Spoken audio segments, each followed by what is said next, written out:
medieval Europe and Jewish theology and the Talmud, when that isn't as direct to us as some of the post-Enlightenment thinkers and writers. But now what you're going to do is you'll appreciate how much changes from the pre-modern period to the modern period, and how many of those changes were necessary for the secular and humanistic Judaism to arise. It's not an accident that we didn't show up in Eastern Europe in 1540. We showed up where we did, when we did, because of the context in which it happened and the historical evolution that took place to enable that possibility. Now, the word for enlightenment in Hebrew is Haskalah, usually spelled H-A-S-K-A-L-A-H, Haskalah. And someone who was an enlightener was a maskil, or was maskilim, the enlighteners. It dates back to a passage in the book of Daniel, actually, that talks about the resurrection, ironically. It says very clearly in Daniel, excuse me, many of those who sleep in the dust of the earth will awake, some to everlasting life, and some to shame and everlasting contempt. Clearly a resurrection story. And then here's the verse. And those who are wise will shine like the brightness of the firmament, and those who turn many to righteousness like the stars forever and ever. And the Hebrew is V'hamaskilim yazhiru kazor harakia v'matzdikei haravim kakochavim le'olam va'ed. So the maskilim are the wise ones, enlightened ones. Anyone know the Yiddish word seichel? Yes. Yes. Seichel means sense. Horse sense. Horse sense, common sense, knowledge. The root seichel is in maskilim. So the enlighteners were the ones bringing sense, reason, knowledge, wisdom to the people. Now the Enlightenment in European thought starts somewhat before the Haskalah, or Jewish Enlightenment, takes place. It takes time to sort of translate it and transmit it from general European culture. We have to remember, of course, that Jews were expelled from England in 1290, they were expelled from France in 1390, they were expelled from Spain in 1492, and so there really were not very many Jews in Western Europe. They had begun to filter back by the end of the 18th century, the 1700s, but in the early period of the Enlightenment, in the 16 and early 1700s, there really aren't very many Jews living in the countries where these ideas are beginning to percolate. And there were very few Jews living in Germany at the time also. Most Jews are living in Eastern Europe, under the Russian Empire, under the Austro-Hungarian Empire, some under the German-Prussian Empire, but the vast majority are not exposed to Western European culture, so there's a lag time in that enlightenment of Western Europe making its way to Jews in Eastern Europe. Now, the Renaissance had opened the doors to Hellenistic philosophy, to a new style of art. You can see, for example, in Renaissance-era art, how perspective becomes important. It used to be, if you look at those pre-Renaissance art depictions, you have people almost like flat panels, all in one dimension. And now you have things smaller in the back and larger up front, so the individual perspective makes a difference. Portrait art takes a radical shift into much more realistic portraiture, because again, the individuals become important. You're not just painting a Mary and child and then putting your patron's wife as the Mary. Now, it could be her name on it. She doesn't have to just fit in the archetype of the religious structure. The Protestant Reformation, beginning with Martin Luther in the 1500s, undermines the Catholic monopoly and also radically increases literacy, because Luther believed sola scriptura, only by the Bible could you be saved, not by the rituals of the church. And so he famously translated the Bible from Latin, which only priests could read, into the vernacular, into German, so that anybody could read it, once they knew the alphabet. Of course, the pernicious truth that Luther hadn't counted on was that once you can read the Bible, you can read anything, or everything, or other things. People will write things that you might read, and some of them might conform to the general ideology, and some of them might change your ideas. And we also found the phenomenon described by Max Weber as the Protestant work ethic, most famously demonstrated in Amsterdam, but in other places as well. The idea of the Protestant work ethic was that you shouldn't indulge in this worldly pleasures. You are preparing for the world to come and eternal bliss, and one of the ways that you show that you are predestined for this direction, which was one of the ideas in a strain of Protestant thought, was you lived a very modest life. You worked hard, you didn't spend a lot of money, and you lived a modest life. Well, you do that for 30 years, you wind up accumulating a lot of money. In fact, I read something recently that the world's oldest bond was recently sold. It was a bond to finance a dike construction in Amsterdam, and it paid interest in perpetuity.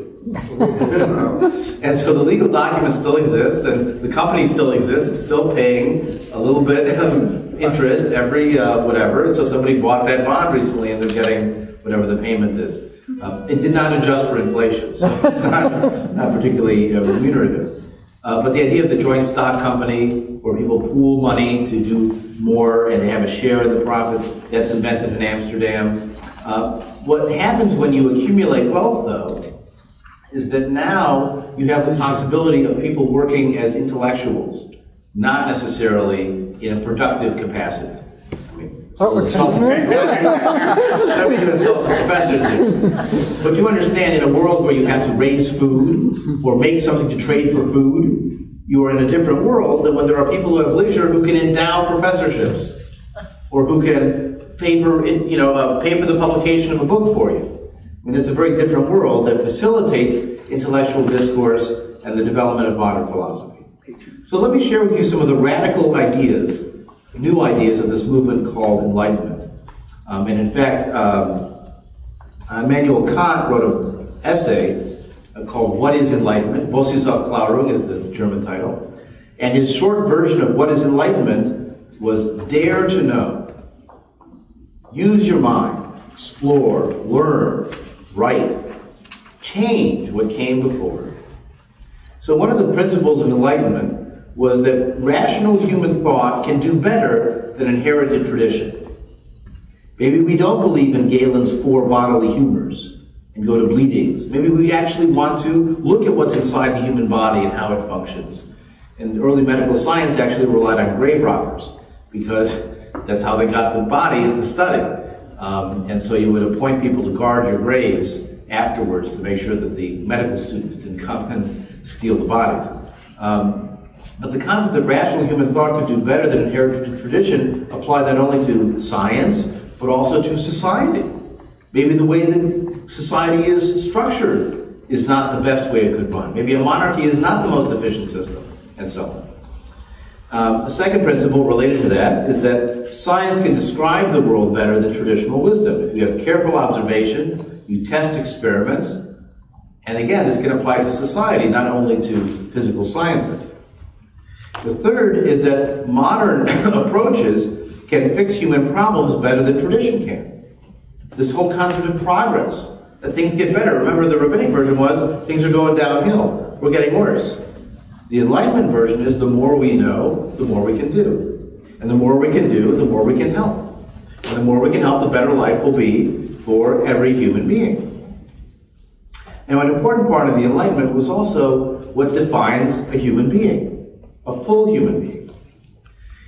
What the Enlightenment believed is that what makes human beings special is their rational mind. And that isn't the province of any one class of society, or the province of any one kind of religious group, or ethnic group, or national group. For the Enlightenment, a universal human inheritance was the rational mind. The potential to have a rational mind, to think rationally, to live rationally. They call this the tabula rasa, the blank slate that we're all born with. Now, I will point out that there are other things that are uniquely human. Only human beings commit genocide. Human beings have very well-developed emotions and subconscious lives. Our violence and tribalism is part of what makes us. We play as adults. Most animals don't play after they get past their infancy and development, but adults play into old age. There's no lion equivalent of Mahjong.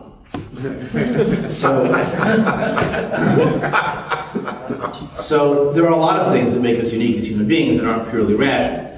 Be that as it may, from the Enlightenment perspective, what was most important about human beings was their rational mind. And if they all have this potential to be rational agents, to interact with each other rationally, to use reason, to organize society and work with each other, then individuals have something called rights. Not just collective rights of a class, but individual rights as the possessor of a potentially rational mind. They have rights, they have abilities, they have legal obligations that society is bound to protect for every individual, not just by group. Noble birth is no privilege. There's a lot of thinkers identified with the Enlightenment, just to touch on a couple of them. John Locke, for example, wrote a famous letter on toleration, where he focused on the power of the free individual mind. We can hear echoes of Spinoza in that. And the idea that in a marketplace of ideas, you're allowed to disagree on religious questions, and society shouldn't be in the role of imposing those perspectives. Jean-Jacques Rousseau in France came up with the idea of the social contract, the idea that we enter into a society and there are obligations on both sides. We owe something to the group owes protection to us, and there are certain rights we don't surrender to the group, even as we join, even as there are rights that we do surrender. And one of my favorite Enlightenment thinkers is an empiricist, someone who studies experience and learning from experience. His name was David Hume. And near the end of his life, he wrote a fantastic book called Dialogues Concerning Natural Religion. And he published it posthumously. If you read the book, you'll see why. Because he makes a lot of very pointed critiques of religion. For example, one of the classic arguments for God as a designer of the universe is often described as the watchmaker theory. That version actually came after Hume, but the concept was, if the universe shows design, like things just work and make sense, there must have been a designer to make it happen. The watchmaker version is, if you find a watch sitting on the ground in the forest, it didn't just happen. Someone had to have made this. So you look at the human eye, or you look at how society functions. There must have been a design behind this. And Hume's response is a brilliant undermining of this. His first point is, well, consider a ship. You have certain people that work on the sails, and certain people that work on the hull, and certain people that work on the steering and the instrumentation. So who's to say the world was made by one God? Why not many gods? After all, we've seen how committees produce things, and the world seems to function more like a committee-produced object than anything else. He said, who says that the designer is perfect? Maybe he's just bigger. Maybe this is, given how the world doesn't seem to work very well sometimes, maybe this is the work of an infant God that was making its first attempt. Or maybe this was the work of a really sort of older God who was at the end of his life and made some mistakes, and then he died, and has been running on without him ever since. I mean, you can't build a religion around those kind of gods, right? But here's again the freedom of the Enlightenment to ask these questions, to use reason to try to understand the world, and ultimately to come up with different conclusions. And ultimately this has a major impact on the French Revolution, on the American Revolution, on the concept of individual rights, personal freedom, and so on. Now, the figure most identified with the early Jewish Haskalah is a man named Moses Mendelsohn, we alluded to earlier. He lived in the 18th century from 1729 to 1786, so about 70 years or so. No, I'm sorry, 57 years. 57 years. He lived in Germany, originally in part of Poland that had been taken over by Prussia, and then moved to Berlin, where he became more famous. He had a deep background in rabbinic study, but also in European languages. He read Maimonides' Guide for the Perplexed as a bridging between philosophy and Jewish thought. And he was actually challenged by non-Jewish thinkers who were Enlightenment people who said everyone should have a rational mind, even Jews should have rights as the possessors of rational minds. And once the Jews have rights and think through things rationally, then they'll become Christian. The concept was, of course, any rational person would understand that Christianity is the highest expression of religious principles, the most compatible with philosophy. So rather than oppress them and persecute them, we need to free them and allow them to think rationally, and then they'll come to the right conclusion. Mendelsohn had a different perspective on the question. He didn't believe that he was going to convert, and he was even challenged. You're one of the most enlightened people in society, wrote one anonymous writer in a newspaper. Why don't you convert? At the time, Mendelsohn was well known. He actually had entered an essay contest, and Kant had come in third, and Mendelsohn had won the essay contest. He was very well known in Europe. He was part of that salon culture we mentioned before, and yet he wasn't converted. He was living an Orthodox lifestyle. And for many, that was, how could he do this? And so he wrote a book called Jerusalem, which really articulates in full his philosophy of both Jewish identity and his place in European society. In general for him, he said, Jewish laws and revelation have a few purposes. Some are recording historical events. He would consider the Exodus a historical event. They are enacting laws for when we lived in the land of Israel. And there are laws for our moral development. And so all three of those pieces can be in agreement with the modern European society. We're remembering our history, nothing wrong with that.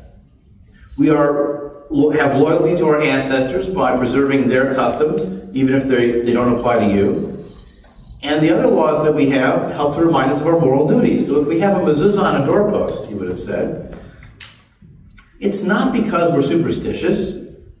It's because we're being reminded every time we enter and leave the home of the source of our laws and the obligation to obey the commandments and the fact that someone is watching us to make sure that we are doing the right thing. So it's a moral education. And by the way, you'll hear that same kind of stuff around all the time today about why you put the mezuzah up or why you follow certain practices. We call it apologetics because it's keeping the practice and coming up with a new reason for it. But I'll point out with the mezuzah example, if you're having a run of bad luck, the first thing an Orthodox rabbi might suggest is check your mezuzah.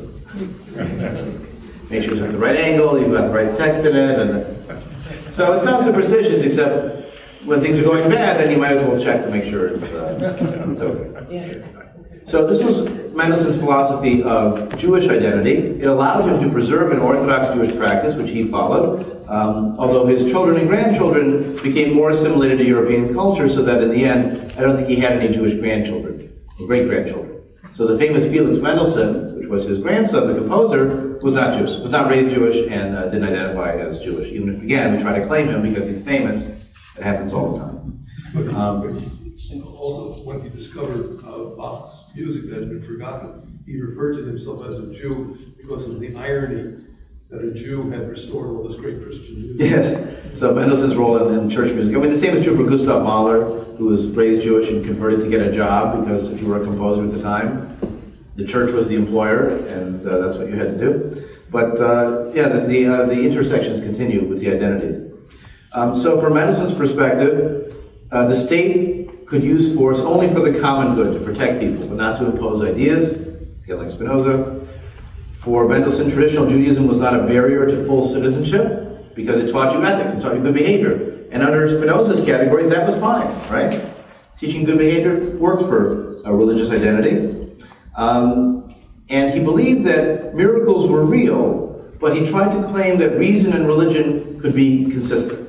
And this is, again, going back to the Jewish philosophy tradition of harmonizing philosophy with religious revelation.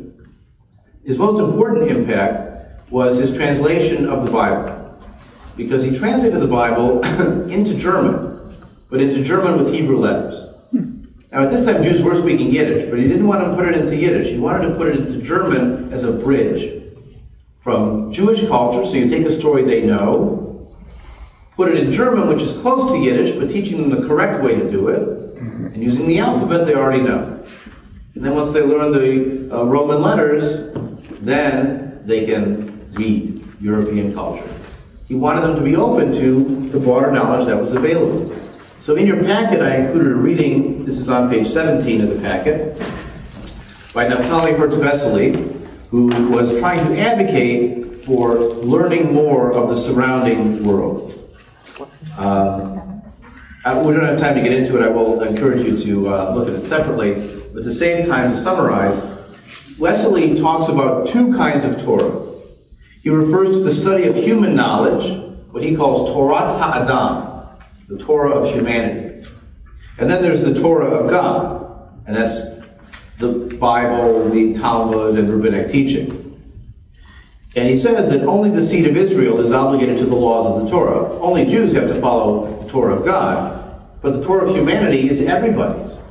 And we all have to learn it. In fact, he points out, this human knowledge is anterior to Torah knowledge. Everyone should learn it first, even Jews. This human knowledge, he says, is responsible for man's success in all his worldly endeavors, and provides a mean for every man to be an aid to his fellow through affairs and actions. Therefore, he who lacks human knowledge, even though he's learned the laws and teachings of God and lives according to them, gives no pleasure to others, because his fellowship is burdensome. He has no manners, he has no etiquette, he has no knowledge of how society works. And secondly, where human knowledge ends, the divine teaching begins. So you don't know where things start if you only start with the divine knowledge. Now, this is a radical statement to say that you can, not only that you can learn the outside knowledge, but that you have to learn, you're expected to learn the outside knowledge to be a good citizen in the world. Now, that's classic Haskalah Enlightenment. It's pushing people to know this human knowledge and requiring that they do so. In fact, he was the initiator of a Jewish school that tried to teach both Jewish teachings and this knowledge of humanity, science, math, history, geography, and so on. The goal for the Masculine, the Enlighteners, was that Jews stay Jewish, but that they be exposed to the culture of the people around them and become good citizens, serving their national identity.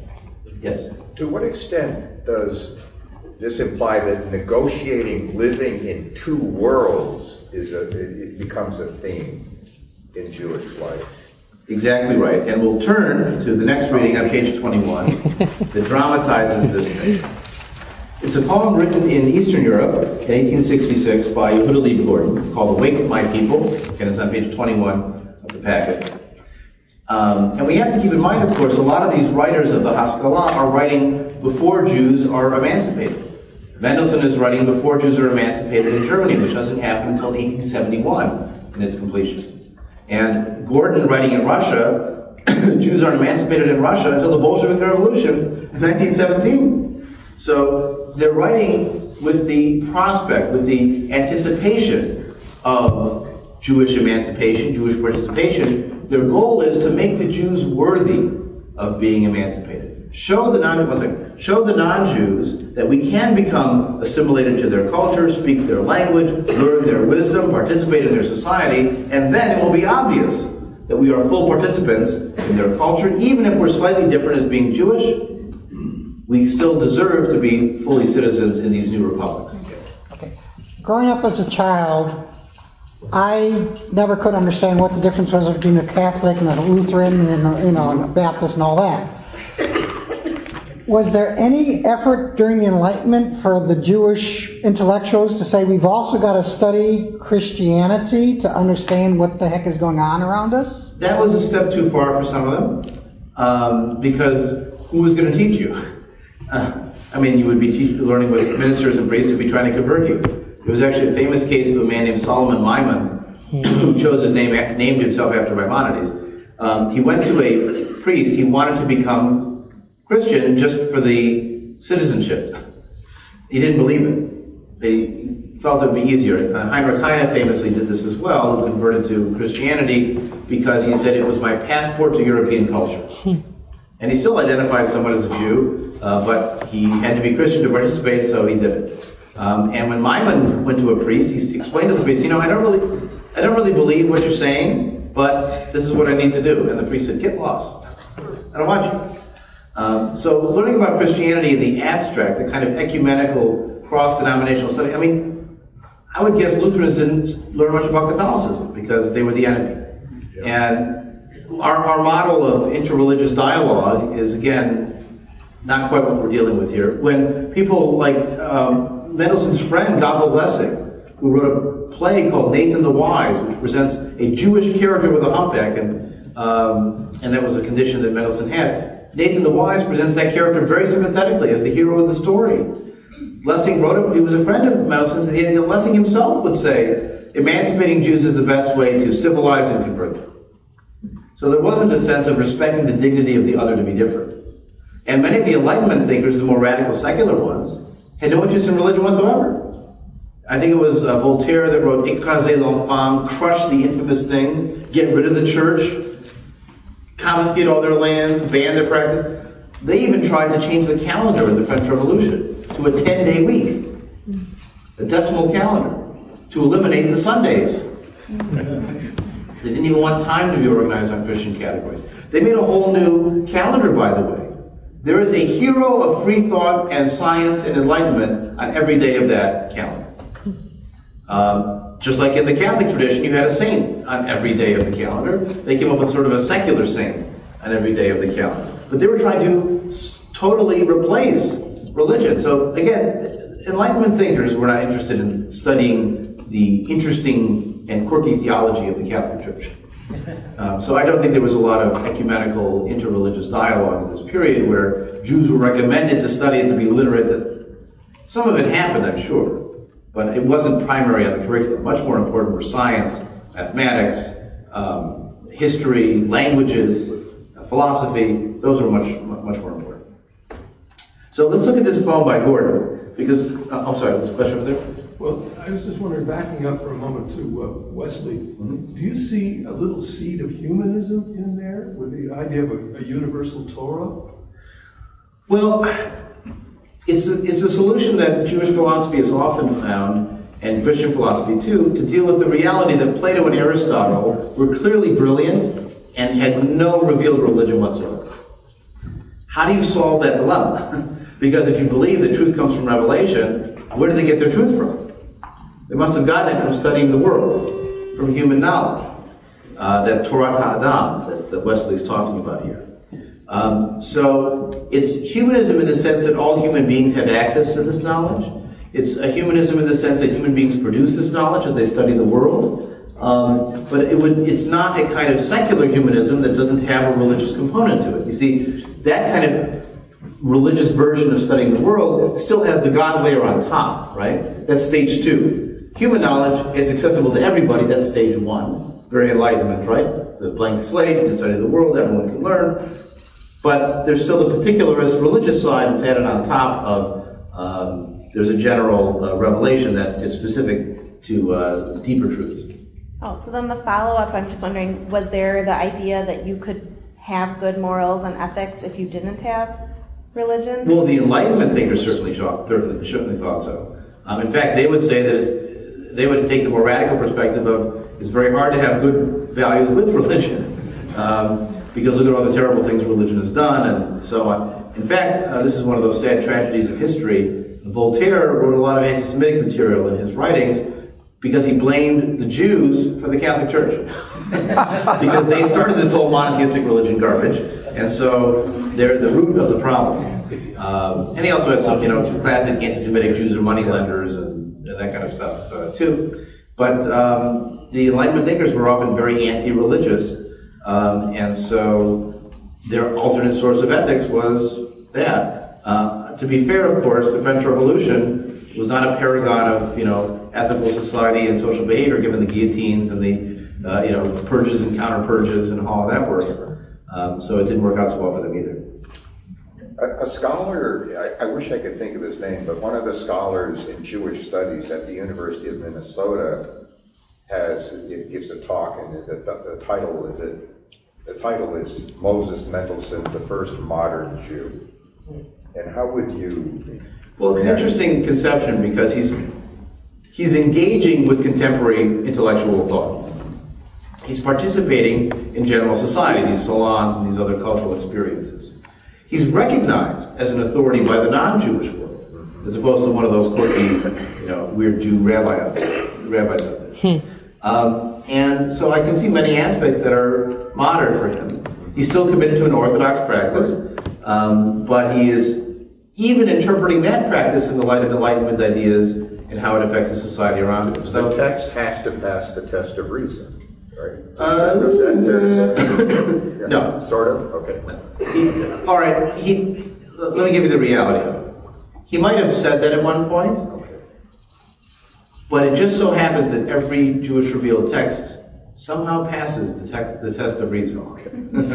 So, you can say, I'm following reason wherever it leads, and it just happens to lead exactly where I want to go, and that's sometimes how the dynamic. He would never have come to an answer in his reasoning that would have explicitly rejected an aspect of that traditional theology. I was curious about, you're saying that Voltaire's anti-Semitism in part at least was blaming the monotheism Yes. on which, were there followers or other people? How, was it just Voltaire, or was there a larger community that held that same reasoning for what was wrong in terms of the Jewish? Well, I mean, I've got to think some people agreed with him and some people didn't. But There were long debates in the French General Assembly over whether Jews should be emancipated under the new constitution or not. It actually happened in 2 stages. The Jews of Bordeaux were emancipated first, and the Jews of Alsace-Lorraine were emancipated later, maybe a year or so later. And some of the debates were, what role do they play in society? Do we want to assimilate them into the culture? And how far can they go? And we'll actually talk about that a little bit later when we look at the questions Napoleon asks an assembly of Jewish notables, where he begins to explore how much a part of our society are they going to be, and are there still some barriers to their full participation. So let's look at Gordon. Again, I'll preface this by saying this is aspirational. He wants the Jews to be worthy of integration, emancipation in Russia. They're not yet, but he's anticipating that that will happen soon. He's, as you'll see, very optimistic. Awake, my people. How long will you slumber? The night is past, the sun shines bright. You hear enlightenment, right? The light is out there. Awake, lift up your eyes, look around you. Acknowledge, I pray you, your time and your place. Right? We're not living in Israel. We are not living centuries ago. Be modern. The land in which we now live and are born, is it not thought to be part of Europe? Europe, the smallest of Earth's regions, yet the greatest of all, not in military power, in wisdom and reason. That's the aspiration. This land of Eden, Russia, now opens its gates to you. Her sons now call you brother. Well, that's a little exaggerated given the pogroms and other things that will happen in the coming years. But again, it's aspirational, hoping to be welcome. How long will you dwell among them as a guest? Why do you now affront them? What's the problem with being a guest? You may be asked to leave. You know the joke about the Jewish guests? Some guests leave without saying goodbye, and the Jewish guests say goodbye and never leave. In this case, the concern is if you're a guest, they might not treat you as a citizen, and continuing to be a guest, they might get annoyed. And who knows what happens next. Already they have removed the weight of suffering from your shoulder. They've lifted off the yoke from your neck. They have erased from their hearts gratuitous hatred and folly. They give you their hand. They greet you with, well, again, it's a little over-the-top rhetoric here. But the question is, are the Jews going to, if the door is open, will they walk through?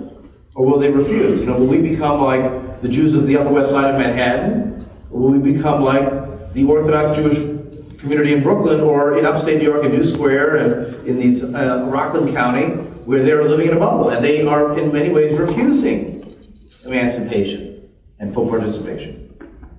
Raise your head high, straighten your back, not bent over with study. Stand up straight and gaze with loving eyes upon them. Open your heart to wisdom and knowledge. Become an enlightened people and speak their language. See the importance of speaking the language of the people around you, not Yiddish, not this other culture, not Hebrew. Learn their language, and thus, when you learn a language, participate in their culture. And that thought resonates well today with the larger immigrant population and what constitutes citizenship for. Right, that's right. And, you know, ironically, for all of the fomenting about English as a national language, if you actually study immigrant group behavior, by the third generation, they're speaking English. And they're often fluent in both languages. So sometimes it just takes patience. And there were thoughts that Jews were unassimilable in the early 1900s because they kept living in these ghettos and they kept speaking Yiddish and they're never going to assimilate, and look at us now.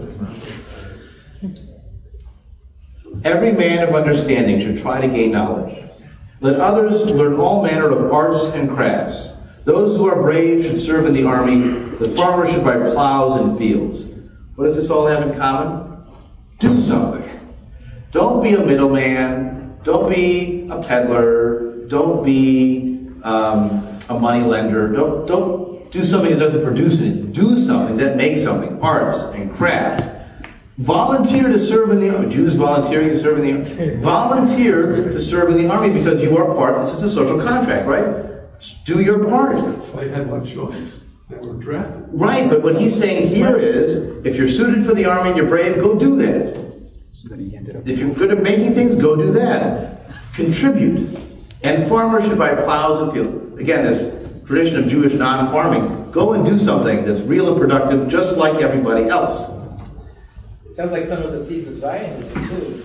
You will see this come up again and again. Jews being productive, the virtue of labor, what I sometimes call the romance of manure. It sounds great. And then you experience it. And it suggests that they have a choice. Right. There's a sense of the door is open, so now walk through and choose which hallway you're going to go. And the last stanza here, to the treasury of the state bring your strength, voluntarily. Take your share of its possessions, its bounty, and here's the key line of the poem. Be a man abroad and a Jew in your tent, a brother to your countrymen and a servant to your king. Be a man abroad and a Jew in your tent. Sometimes a man in the street and a Jew in your tent.